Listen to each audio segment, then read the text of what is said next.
সকাল সকাল ও আমার কাছে সাজতে চলে এসেছিল, তো একে আমি সাজিয়ে দিয়েছি। দেখো কিরকম লাগছে আমাকে বলবে। আর এই যে শাড়িটা পরেছে, এই শাড়িটা কিন্তু খুব সুন্দর। এই যে আর কি সুন্দর সাজিয়েছি আমি, দারুণ লাগছে কিন্তু তোকে। এই দেখি এই শাড়িটা দেখি, দেখা দেখি, খুব সুন্দর লাগছে। চলে যাই আবার, টাটা, সি ইউ, ভালো করে ঘুরবে। Welcome back to my channel. তো আবার নতুন ব্লগে তোমাদের অনেক ওয়েলকাম জানাচ্ছি। আর ঘুম থেকে উঠেছিলাম 7টার সময়, তারপর থেকে ও চলে এসেছে। এই সাজা গোজা করতে করতে এতটাই লেট হয়ে গেল, তো চলে গেল। এবার আমি বাড়ি ঢুকছি। তো এখন বাজে 11টার মতন। তো ঠাকুরমশাই আসবেন, সেই জন্য এই যে ফল কেটে এখানে সব রেডি করে রাখা হচ্ছে। মানে ঠাকুরমশাই জাস্ট আসবে, এলি আমরা এইগুলো দিয়ে দেবো। তো এখন কিন্তু বুবু নেই, বুবু গেছে ওর বাবার সাথে একটু বেড়া করতে, কালকেও গিয়েছিল। তো এখন আমাদের এখানে বাটানগরে এত বড় একটা ঠাকুর উঠেছে না, খুবই বড়, বাট আমার যাওয়া হয়নি। তো ভেবেছিলাম কালকে যাব, কি হয় এখন ঠিক নেই। পৌলমি, রাজরিতা, চিরশ্রী ওদের সবাইকে বলবো, ওদের বলা আছে। কালকে দেখি যদি টাইম পাই নিশ্চয়ই যাব, বাট কালকে আবার আমাকে জিমে যেতে হবে, কারণ শুক্রবার থেকে আমরা যাইনি জিমের মধ্যে। আবার যদি কামাই করি তাহলে আর দেখতে কাজে নেই, অনেকটাই মোটা হয়ে যাব। তো এখানে কিন্তু আমার ফল কাটা রেডি হয়ে গেছে।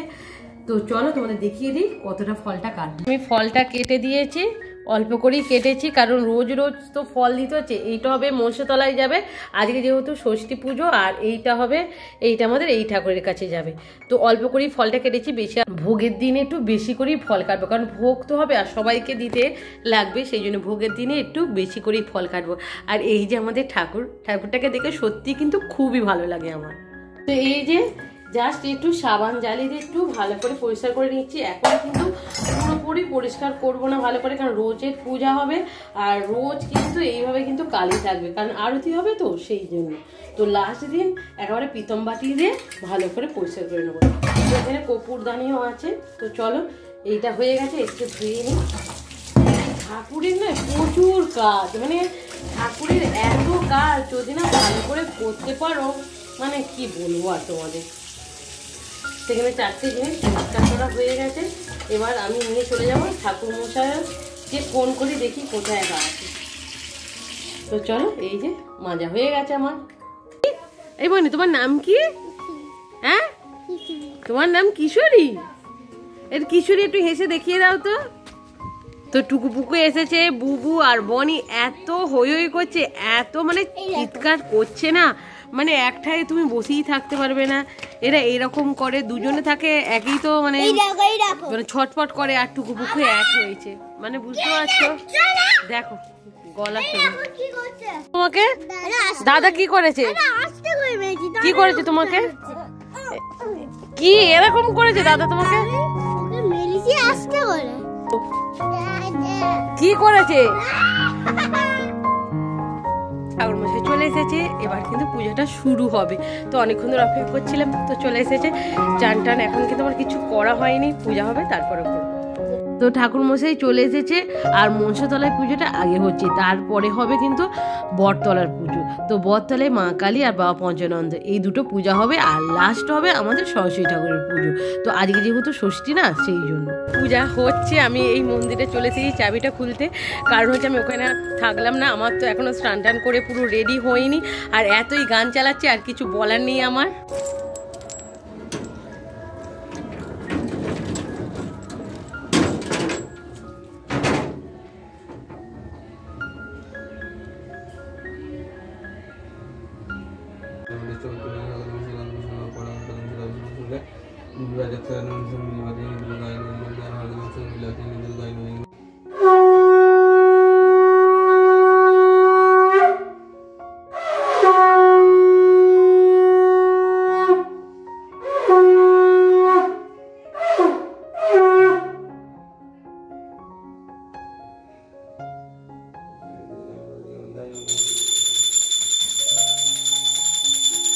কমপ্লিট হয়ে গেছে, এখন 12:30 মতন বাজে।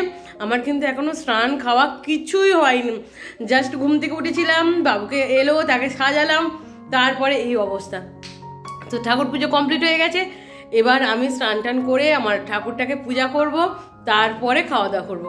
তো চলো বেশি না কথা বলে এখন একটু ফ্রেশ হয়ে যায়। এখন বাজে 1:15 আর এই সবে মাত্র আমি স্নান টান করলাম আর পূজাও কিন্তু করা হয়ে গেছে। তো ঠাকুরমশাই এসেছিলো আর এদিক সেদিক করতে করতে আজকে এতটাই বেলা হয়ে গেছে। আমি কিন্তু প্রত্যেক দিন প্রায় 10:30 থেকে 11টার মধ্যে আমি স্নান টান করে পুরো রেডি হয়ে যাই, ঠাকুরও কিন্তু পূজা হয়ে যায়। বাট এখন দেখো কটা বাজে, এখন 1:15 বাজে, মানে এতটাই দেরি হয়ে গেছে। আর সকাল থেকে কিন্তু কিছুই খাইনি, এদিক সেদিক করতে করতে কী করে যে 1:30 বেজে গেল, কী করে টাইম চলে গেল আমি বুঝতেই পারলাম না। মানে কি অবস্থা আজকে যেন। আর আজকে কিন্তু রোদ্দুরটা ভালো উঠেছে, তাই আমি আজকে আমার জিমের বুট টুট যেগুলো পরি আর কি, সেগুলো সব আমি কেচে দিয়েছি, ভালো করে পরিষ্কার করে আমি ধুয়ে দিয়ে রোদ্দুরে শুকনো করতে দিয়েছি, কারণ এরপরে রোদ্দুর উঠবে কিনা ঠিক নেই।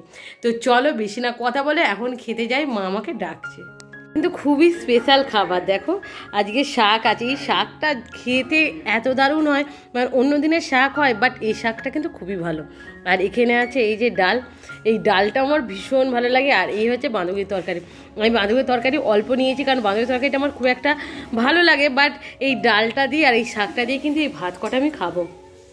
গরম গরম ভাত আর এইটা খেসারির ডাল বলে, তো এই ডাল মাখা যা দারুণ লাগে না, মানে মানে হেভি, আমার খুবই ভালো লাগে। তো চলো এখন খেয়ে নেওয়া যাক। তো মা এখন আসছে, মা ভাতটা বেড়ে দিয়েছে, আবার কে ডাকছে মা সেখানে গেছে। তো চলো এইটা এখন খাই। বনি কোথায় যাচ্ছিস? বনি দাঁড়াও, বনি সেজেছে দেখো। বনি মুখটা একটু দেখিয়ে দাও। আচ্ছা ফুল একটু মুখটা দেখিয়ে দাও, কত সুন্দর সেজেছে দেখেছো বনিকে। বনিকে আমাদের চেনাই যাচ্ছে না, এত দারুণ লাগছে বনিকে।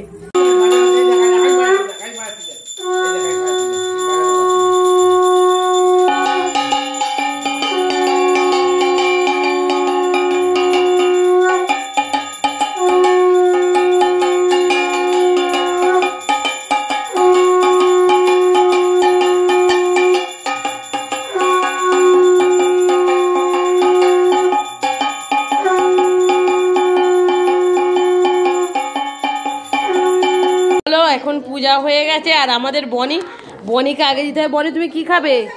এ নাও বনি, ধরো এ নাও বনি, বনি খাও। তুমি মিষ্টি খাবে? মা একে সন্দেশ দাও, দাঁড়াও, এ নাও ধরো সন্দেশ। খেতে পারবে? দেখি কিরকম খেতে, ভালো? আই চলে যাচ্ছে। পূজা এখানে কমপ্লিট হয়ে গেছে আর আমাদের বনি তো খেয়ে খুব খুশি, কারণ বনি কোনো কিছু খাবে না, শুধু নেবে নিয়ে চটকে ফেলে দেবে। বনি তো বুবু এখন নিচে আসেনি, কারণ বুবুর হচ্ছে এক্সাম শুরু হয়ে যাবে এই সোমবার থেকে সামনে, সেই জন্য নিচে আসেনি, ও পড়তে বসেছে।